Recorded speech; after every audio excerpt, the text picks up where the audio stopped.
Assalamualaikum warahmatullahi wabarakatuh. Baiklah, saya akan menjelaskan perencanaan dan penganggaran dari mata kuliah Sistem Pengendalian Manajemen.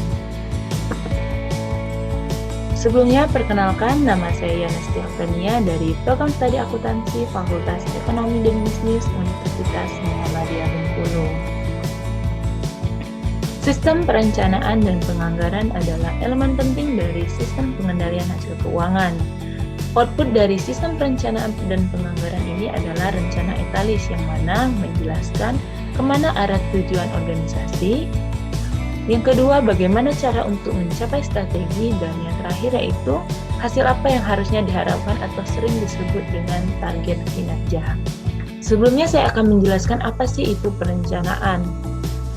Perencanaan ini adalah sebagai sebuah proses yang dimulai dari penetapan atau penentuan tujuan organisasi secara menyeluruh, serta merumuskan sistem perencanaan yang menyeluruh untuk mengintegrasi dan mengkoordinasi seluruh pekerjaan sampai tercapai tujuan organisasi.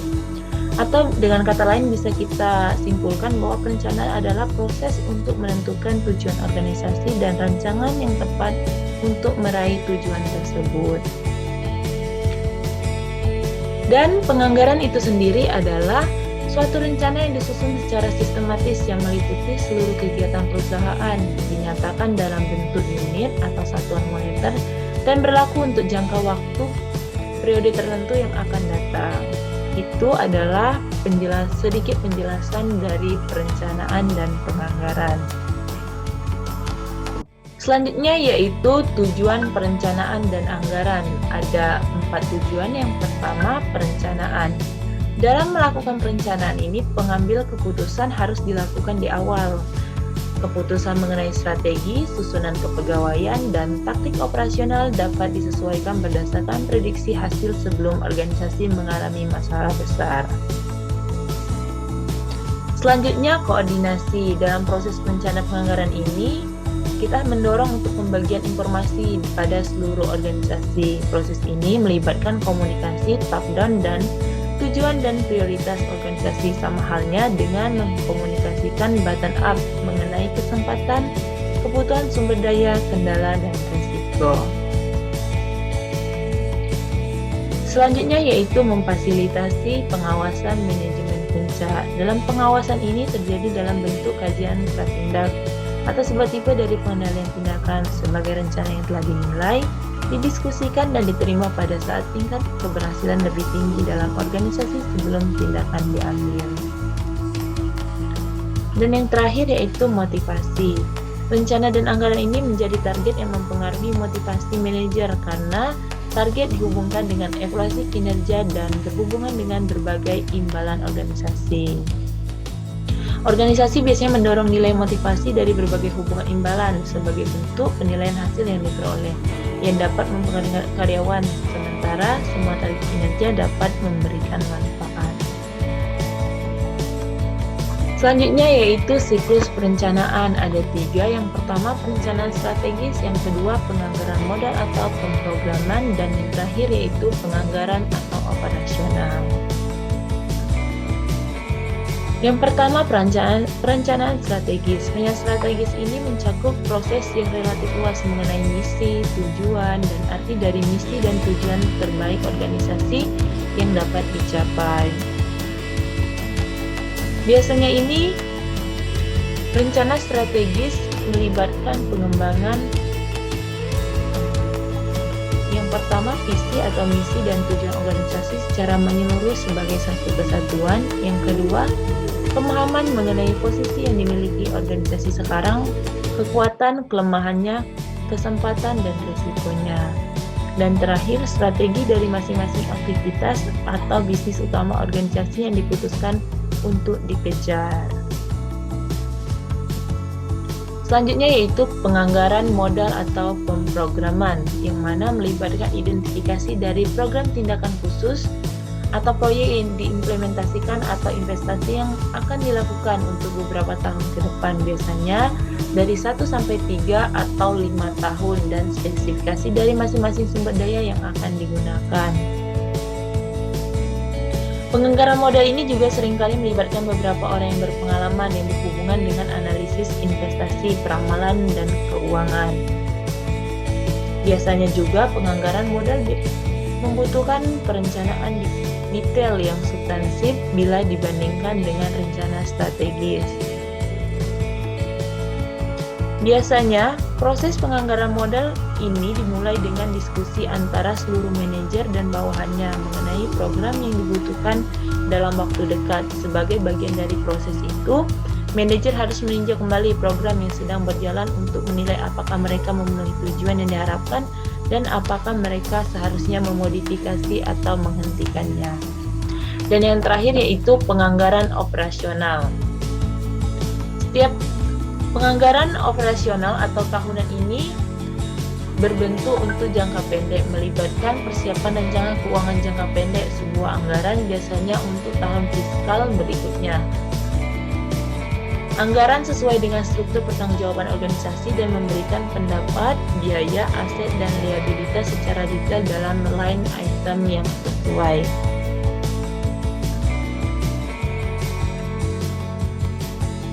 Dalam organisasi yang berjalan dengan efektif, melakukan fungsi dan tiap ketiga siklus perencanaan strategis penganggaran modal dan penganggaran disebut secara formal dapat dibedakan kemampuan dari siklus sangat besar dari suatu organisasi. Dalam proses perencanaan mungkin hanya sedikit berfokus pada pembiayaan modal, meskipun modal hanya kali menjadi kendala besar juga. Hal tersebut mendorong untuk memperhatikan trade-off.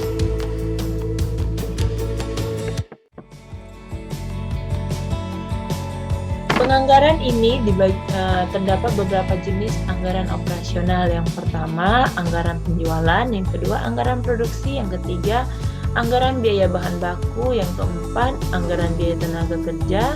Kelima, anggaran biaya overhead. Dan yang keenam, anggaran biaya pemasaran, anggaran biaya administrasi dan umum. Dan yang terakhir yaitu anggaran laba.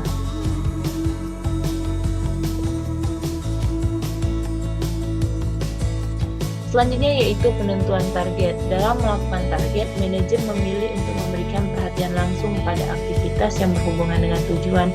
Target juga memotivasi manajer untuk menggunakan pengetahuan yang mereka miliki atau menemukan pengetahuan yang dibutuhkan untuk membantu mereka mencapai tujuan.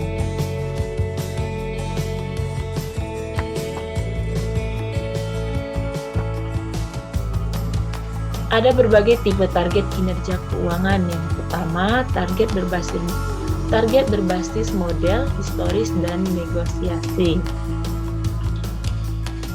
Target berbasis model diturunkan dari prediksi kinerja yang memungkinkan dalam sebuah rangkaian periode pengukuran.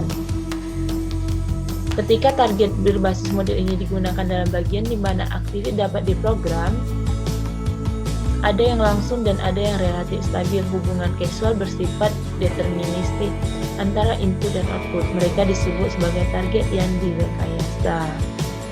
Selanjutnya yaitu target historis diturunkan secara langsung dari kinerja pada periode sebelumnya. Seperti contoh, ketika manajer pusat laba diminta untuk meningkatkan laba 10% dari angka pada tahun sebelumnya, itu contoh dari target historis. Selanjutnya yaitu negosiasi, diturunkan dari proses negosiasi antara manajer level bawah dan manajer level atas. Ketika manajer divisi menegosiasikan anggaran pos laba mereka dengan perusahaan, negosiasi biasanya menghadapi keterbatasan dari pendekatan berbasis model dan asumsi perencanaan yang mereka gabungkan. Selanjutnya yaitu tipe target tetap versus dengan target fleksibel. Target tetap tidak berubah selama periode yang ditetapkan.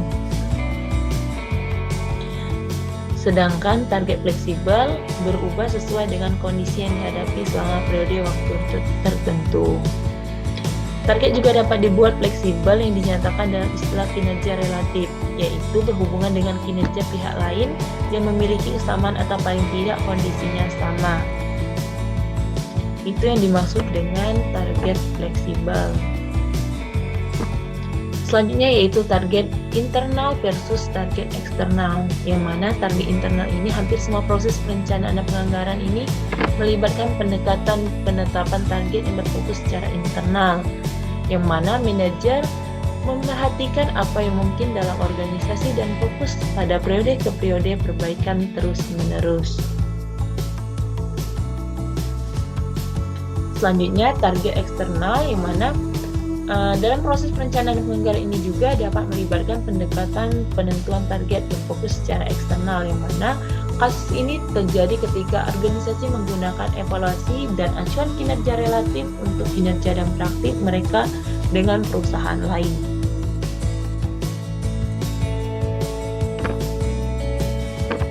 Selanjutnya, penetapan target kinerja. Yang pertama, target kinerja keuangan harus menjadi seberapa menantang. Untuk tujuan perencanaan, target anggaran harusnya menjadi perkiraan terbaik yang tidak biasa, karena target anggaran ini harusnya sama dengan kinerja yang diharapkan, yaitu dengan kemungkinan 50% kesempatan untuk pencapaiannya sehingga memungkinkan terlewatkan untuk dilampaui. Akan tetapi, untuk tujuan motivasi, tingkat target yang disesuaikan seharusnya memiliki paling tidak beberapa pelonggaran. Hal ini dapat menyebabkan trade-off, karena seperti yang ditunjukkan oleh salah satu studi penganggaran bahwa lebih dari 3/4 dari perusahaan yang disurvei menggunakan anggaran yang sama untuk tujuan perencanaan dan tujuan memotivasi. Dengan begitu, masalah perencanaan dan perencanaan sistem anggaran ini bagaimana memilih target yang sesuai sebagai tujuan utama dari penganggaran atau memberikan kompromi yang masuk akal untuk tujuan perencanaan dan motivasi. Anggaran yang tingkat pencapaian tinggi memiliki beberapa keunggulan dalam hal motivasi, perencanaan, dan pengendalian, seperti yang telah didiskusikan sebelumnya. Selanjutnya, meningkatkan komitmen manajer. Tingginya target anggaran yang dicapai meningkatkan komitmen manajer untuk mencapai target. Sebagian besar manajer beroperasi pada kondisi yang tidak pasti. Kinerja mereka dipengaruhi oleh berbagai kondisi yang tidak dapat dipastikan.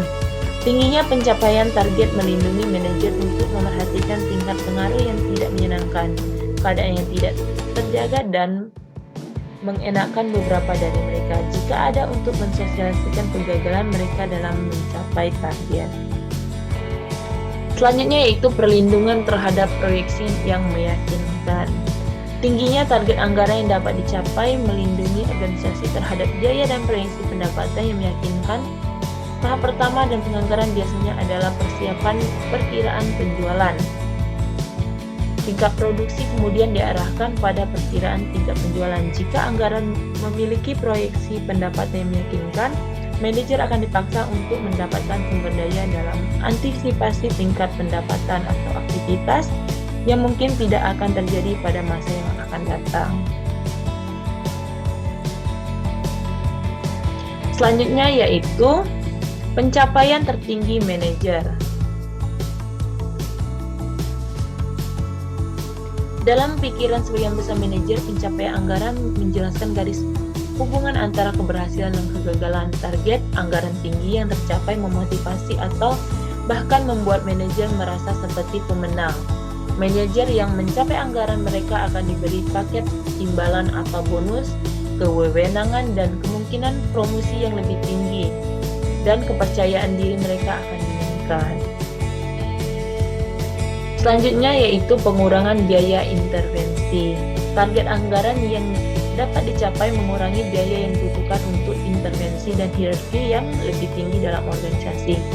Sebagian besar perusahaan menggunakan filosofi manajemen pengecualian. Intervensi manajer tingkat tinggi dan dalam urusan bawahan mereka hanya terjadi ketika ada penyimpangan yang tidak diinginkan dari sinyal anggaran yang dibutuhkan.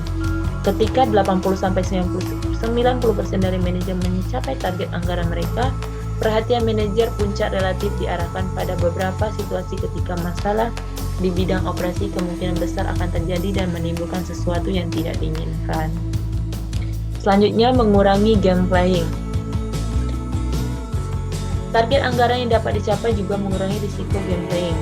karena rancangan dikaitkan dengan pencapaian anggaran pada banyak organisasi melibatkan bonus, promosi, dan kelamaan kerja, yang juga sangat penting bagi manajer yang berada pada kondisi berbahaya karena kegagalan pencapaian target anggaran. Mereka memiliki kekuatan motivasi untuk melakukan spekulasi, entah melalui jumlah atau melalui keputusan yang bodoh. Dengan kata lain, pada kondisi ini manajer mungkin terlibat dalam tindakan manipulasi dan keputusan untuk membuat indikator kinerja mereka tampak lebih menyenangkan, sementara mereka mengetahui bahwa tindakan atau keputusan tersebut tidak memberikan pengaruh positif terhadap kinerja sesungguhnya dan memungkinkan akan mendapatkan kerugian atau merugikan diri sendiri. Selanjutnya yaitu seberapa besar seharusnya pengaruh bawahan dalam menentukan target mereka.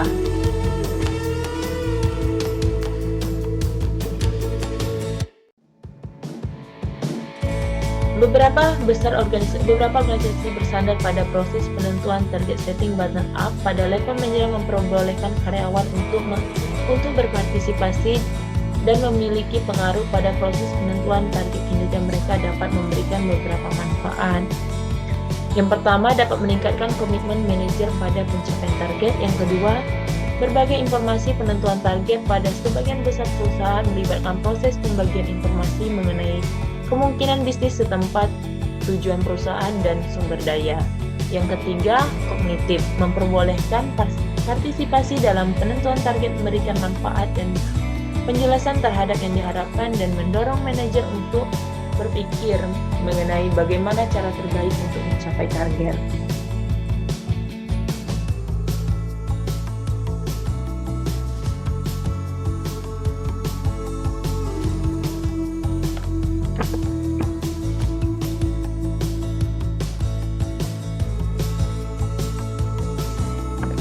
Praktik perencanaan dan penganggaran serta kritik yang ada. Cara ketika sistem perencanaan dan penganggaran digunakan untuk merefleksikan hasil dari sejumlah besar desain manajemen dan keputusan organisasi, sistem perencanaan dan penganggaran dapat bervariasi dalam horizon perencanaan. Sebagian besar horizon perencanaan perusahaan berjangka pendek 1 tahun atau kurang dari 34%, 2-3 tahun atau 20%, 4-5 tahun atau 38%, dan lebih dari 5 tahun yaitu 7%. Salah satu faktor horizon perusahaan adalah lamanya siklus bisnis atau lag antara investasi dan pembayarannya. Yang pertama, proses perencanaan dan penganggaran penuh dengan politik dan game playing. Yang kedua, hanya menghasilkan peningkatan pemikiran, sedikit modifikasi untuk persiapan perencanaan dan penganggaran dalam periode terdahulu, dan tidak responsif terhadap tantangan hari ini ketika ekonomi bergerak dengan cepat. Yang tiga, memusatkan kekuatan dan organisasi dan melumpuhkan inisiatif. Yang keempat, memisahkan perencanaan atau pemikiran dari eksekusi atau pelaku. Dan terakhir, menyebabkan terlalu banyak biaya untuk manfaat yang terlalu sedikit.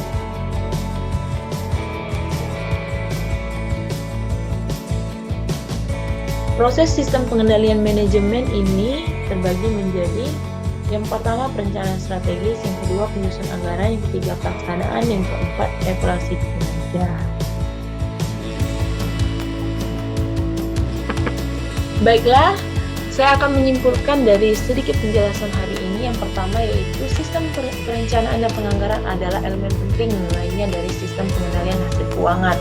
Anggaran merupakan suatu rencana yang disusun secara sistematis yang meliputi seluruh kegiatan perusahaan, dinyatakan dalam unit atau satuan moneter dan berlaku untuk jangka waktu atau periode tertentu yang akan datang. Anggaran berpengaruh hampir pada semua orang dalam organisasi, dan reaksi perorangan terhadap proses anggaran dapat memiliki pengaruh yang dipertimbangkan pada satu keseluruhan efektivitas organisasi. Sistem perencanaan dan penganggaran memiliki 4 tujuan utama. Yang pertama perencanaan, yang kedua koordinasi, yang ketiga memfasilitasi pengawasan manajemen puncak, dan yang terakhir yaitu memotivasi. Anggaran menjelaskan kepada orang-orang mengenai apa yang diharapkan dan mereka dan kapan hal tersebut harus sudah dilakukan. Anggaran menetapkan batasan terhadap apa yang dapat dibeli dan berapa banyak yang dapat dibelanjakan. Anggaran membatasi tindakan manajemen. Anggaran merupakan alasan mengapa kinerja manajemen dipantau secara kontinu dan standar terhadap mana hasil kinerja dibandingkan. Orang-orang merasakan tekanan dari anggaran yang ketat, kegelisahan dan dari laporan kinerja yang buruk, dan kegembiraan atau rasa lega karena memiliki anggaran. Itulah sedikit penjelasan dari penganggaran dan perencanaan dari mata kuliah Sistem Pengendalian Manajemen. Saya akhiri. Assalamualaikum warahmatullahi wabarakatuh.